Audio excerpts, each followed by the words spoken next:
A few hands later, we've got Queen Jack suited on the button with the straddle on. Our Spanish friend raises to 50 from the hijack. Our hand is definitely playable. We can mix in 3-betting or calling. I call the 50. The big blind isn't aware that I have a YouTube channel, but he somehow knows me from TikTok. He calls for 40 more. We're going 3 ways to the flop. It comes 8-5-4 with 2 hearts. We've got a flush draw with 2 overs and a backdoor straight draw. Checks to us. I could go either way with checking or betting. Because my credibility is so low and our draw isn't to the nuts, I'm not as inclined to semi-bluff. I check back to ensure that we at least get to the turn. The dealer puts out the queen of diamonds, giving us top pair to go along with our draw. The big blind wants his pot to go to him. He bets 120. The hijack doesn't have anything. He folds quickly. I'm concerned the big blind might have 2 pair or better. Still, we should have some outs. I call to see if we can hit something. The river's the jack of spades, and the big blind immediately puts out a bet of 180. I thought there was some chance that he might have had a set or straight, but after seeing a snap bet with a sizing of less than half the pot, I get the sense that we've got the best hand. The opponent probably would have taken his time to consider how much to wager if he had something close to the nuts. This live read makes me confident that we can raise for value. I make it 500. I'm not sure that was a great idea. The opponent immediately grabs additional chips. He makes the call. We show him that we rivered top 2 pair. He's flabbergasted, but he's willing to show you guys what he made the call with. The camera. King Queen. Yeah, I got lucky. It's the first good run out for me today. We win a few hundred extra after making a key observation that allows us to feel more comfortable raising. This is only the second significant pot that we've won with a real hand on the river, and it's the biggest pot that's come our way aside from the semi-bluff with King Jack of spades.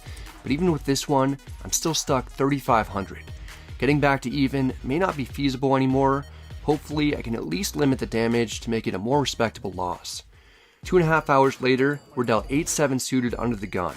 I raised to 30. The stack has slipped a little, so we're no closer to the even mark. The big blind is a viewer from North Carolina named Evan. He's currently going to school at Duke, but he's on vacation and he's made it abundantly clear that he wants some Bradley dollars. Evan 3-bets to 150. Evan 4-bet me with ace-3 offsuit in a blind versus blind hand when I had ace-jack that resulted in a chop when we both made the wheel. He has absolutely zero credibility with his raises and re-raises. He told me that he wanted to make the vlog, and I'm willing to give him an opportunity to make it. I call for 120 more. 8-7 suited got us in trouble earlier. Maybe it'll get us out of trouble now. Or way deeper into more trouble. The flop comes King 8-3 rainbow. We've got middle pair and a backdoor spade draw. Knowing that the opponent is capable of 4-betting ace-3 offsuit, we could easily have him beat with our 1 pair on this flop. The opponent downbets a 70. That's the perfect amount for us to stay in there. I call. There are a lot of cards that'll help us improve. The turn is the jack of spades, giving us the flush draw. It's time for Evan to really unload now that there are a lot of potential draws present. He bets 300. Evan only has 750 behind. I'm not sure if he actually has what he's representing, which is ace-king or better. What I do know is that if our pair of eights is best right now, the young Blue Devil will almost for sure have outs. And if we're not beat, we'll for sure have outs. I like this kid, but at the moment, I'm down piles of money and I'm not here to mess around. I ripped it in the opponent's face for 1,050, taking a page from my old friend Cosmo's playbook. I go hard in the paint like MJ as a target. Evan tried to bumble with the B and he gets stung. His hand isn't that strong after all. He folds. Our pair of eights were probably best. We get the value semi-bluff through to win several hundred without having to see the river. I show our 3rd pair to give him a sneak preview of what he's going to see on the vlog and in his nightmares later on in the night. He's still down way less than me in 510 today, but boom, take that Evan, you just got Lewis lit up. The clock is about to strike midnight as we pick up ace-king offsuit under the gun +1. We've had this hand a few times today, but it hasn't helped us much up to this point. I raised to 30. There's a solid pro named Brian who's originally from Boston in the cutoff. He 3-bets to 100. He's 3-bet me multiple times today, including as a squeeze from the big blind with pocket eights that got to showdown. 3-bet squeezing pocket eights in that particular spot is only supposed to be done at a very small frequency, and the fact that Brian went for it tells me that he's certainly making aggressive plays more than most people would. Because of that, I'm going to 4-bet at a higher frequency, and the opponent knows it. I re-raised to 330. This is actually the second time in a row that he's 3-bet me, and I 4-bet him with ace-king offsuit.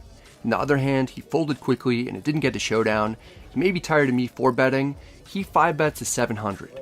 Sure, he could have aces or kings, but we have removal of those holdings, and if the opponent is capable of 3-betting me light, he's likely capable of 5-betting me at a higher than normal frequency as well. The cutoff has a 31-20 total in his stack, we have him covered.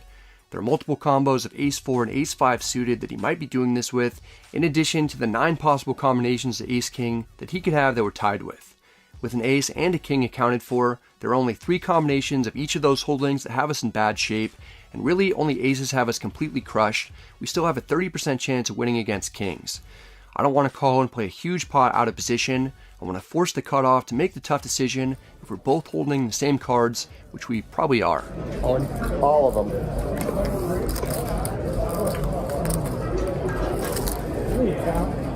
I think use Ivy covered. I like 3,800. There's no snap call, so we're definitely not up against pocket aces. I'm more and more certain that the opponent has the same hand. I'm rooting for a fold just to avoid the chop. He may have too much invested. He puts in a calling chip. Calls it. Probably chopping, I assume, or kings? We're up against pocket kings. It's the worst case scenario after the opponent understandably hesitated before calling the massive 6-bet shove. But we're still going to win this almost 1 in 3 times. If I wasn't 11 hours into the session and stuck $3,700, running it twice would be a lot more appealing. At the moment, the idea of possibly chopping this makes me sick, and I prefer to do whatever I can to reduce the chances of us splitting the pot. What may not be apparent is that I'm basically emotionally free-rolling the outcome of this hand. If I lose and I'm down 7,000, that won't make me feel much worse than being down 3,700 like I am right now. 3,700 and 7,000 will both be stored in my brain as big losses, and I'll process them about the same. If I win on the other hand, and I manage to get almost completely out of the hole after playing 11 hours and being stuck 4,700 at the low point, I'll be ecstatic. If the opponent were a recreational player, I'd be more inclined to leave the decision up to him, but he's a pro who has a lead in this instance, and he's asked me what I want to do. I'm in the mood to gamble. Let's just go once. Okay. One time. We're risking everything to win a pot of over 6,200, and we're going to need some help. We've had some brutal runouts and multiple pots earlier today that have cost me a lot of money. Maybe we can get lucky and get some back. The flop comes Jack 9-7 with 2 diamonds. It's looking extremely bleak since we only have 2 more chances at hitting an ace. Maybe we should run it twice after all. The only silver lining is that we have backdoor diamonds and a backdoor Broadway draw. The turn is the 10 of hearts. It's an interesting card because an 8 will allow us to chop, and any queen will give us a straight, but our diamond draw is dead, and we only have one last shot to improve. I've seen wilder things happen, but the way things have been going, it's hard to be too optimistic. If I win, I'll barely be down at all. If I lose, I'll have the worst losing session that I've ever had in a 5-10 game. It's difficult to even watch. Wow. That ace-king is going to win. Ace-king is going to win. Okay, you got it. We get the Miracle River card right when we need it most. They ask for a count on my stack just to make sure that I have the opponent covered. I put my stack in the middle so everyone can get an accurate look to confirm that I've got a few hundred more. Running it one time pays off massively, but I lost a few years of my life sweating the turn in the river. If we hadn't had a number of 3 and 4 bet situations come up previously in the session with this particular opponent, I probably wouldn't have been inclined to 6-bet jam, but the dynamics led me to believe that was the best play in the moment. I put us in a situation where we had to get lucky in order to win. It's not necessarily how I prefer to do things, but for the first time today, something goes our way in a gigantic pot. This win gets our stack to 6,900, we're only down $600, and booking a profitable session is within reach, so I'm going to give it my all to make that happen. Brian and I have the 2 biggest stacks at the table as we look down at ace-9 of clubs on the button. The straddle's on, we're going to be playing this one. I raised to 50. The straddler is none other than your boy Brian. He needs to get some revenge. He 3-bets to 220. I told you before that he once 3-bet in a similar situation with pocket 8s, so we could potentially have 2 overs or the best hand if he's re-raising smaller Broadway cards. Ace-9 suited easily falls into our 3-bet calling range. I put the 220 out there, looking for some clubs. We're heads up in position with piles potentially at risk. The flop comes Queen 10-9 rainbow. We've got bottom pair and 1 club on a board that'll be pretty decent for our range. The opponent checks. I prefer to take control of this pot. There are some decent cards that'll allow us to improve on the turn, and if we bet here, it helps open things up for us if we get the sense that the only way we'll be able to win on future streets is by bluffing. I bet 220. If we checked back, it would exude a lot of weakness, and the opponent could bet big on most turns and rivers with complete air if he wanted to, knowing that I'll rarely have top pair or better. The opponent calls. There's some chance that he's doing this with King Jack or top set, but it feels more like kings, ace queen, or pocket jacks. The turn is the 9 of hearts, giving us the completely hidden trips. Under the gun checks. It seems things are finally going our way. We've waited out multiple card dead droughts, and we're making big hands in key moments. I bet 500. If the opponent calls and we win this pot, we'll be totally out of the hole that we've been in for 12 hours. Under the gun calls. It's still not 100% clear that we have the best hand because there's a slight possibility that we're up against a straight or a full house. The river is the 4 of diamonds. It's a complete blank. The opponent checks. I'm not entirely sure what he has, but my best guess is ace queen or pocket kings, given how this has been played and what we have removal for. I'm glad that we made the decision to bet flop because now we're playing a much larger pot with a monster, and we're in a situation to bet big on the river for value. I make it 1300 to go. Our opponent only thinks for about a second, then flicks in a call. We show him that we turn trips, we were betting for value. Brian mucks his cards. It's another huge pot. We got lucky against him again. He tells me that he had pocket aces, which makes a lot of sense. Not only do we get out of an almost $5,000 deficit, this win gets our stack up to $9,200. We're winning $1,700. It's been a completely wild session, and it's about to get even wilder. The very next hand we pick up pocket aces in the cutoff. We haven't seen aces or kings all day after being dealt several hundred hands in the longest cash game session that I've ever played while vlogging. The straddle's on. Under the gun +1 limps in. A pro in middle position raises to 100. After being down huge the entire session, we're up a good amount with a chance to add to it. I raised to 300. This would be a fun time to see a limp 4 bet from under the gun +1. It doesn't happen. He folds. The player in middle position looks like he's considering 4 betting though. Instead he calls. Since we've got 2 of the aces accounted for, it's more likely our opponent has a middle to high pocket pair. We're heads up in position. The flop comes jack deuce deuce with 2 spades. We've got the ace of spades.